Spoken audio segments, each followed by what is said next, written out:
It's the heart on your sleeve, never making me wonder. It's the bone that we tie up and over and under. You're the sun and the rain, and my grass is always green. With a kiss on my cheek, always letting me know I'm the birds and the bees, I'm the apple in your eye. I know that you know that I know you're all I need.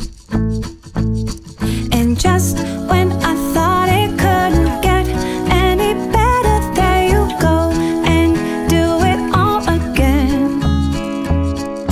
Hope this feeling never ends, 'cause you, ooh, ooh, ooh.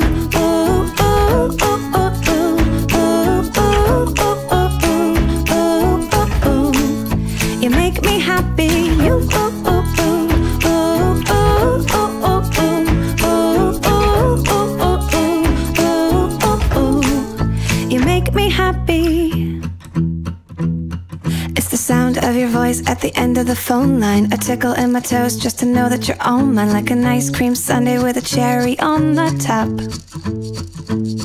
It's the look in your eyes when I'm wearing your t-shirt, your cute little smile after a long day of hard work, and I know that you know that I can't give you up. And welcome to the Christian world. Sana, I hope and I pray na lalaki siya, na mabait. Unang-una, mabait sa mga magulang. Pangalawa, may takot sa Diyos. Pangatlo, magaling makisama sa tao.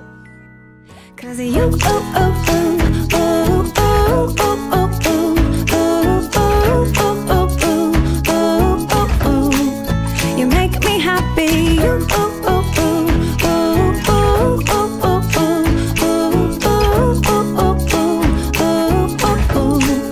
You make me happy. Ang gusto kay Maxine ay lumaki siyang happy. Sunod na lahat ng pangarap ko sa buhay at maging mabait na bata. Hope this feeling never ends.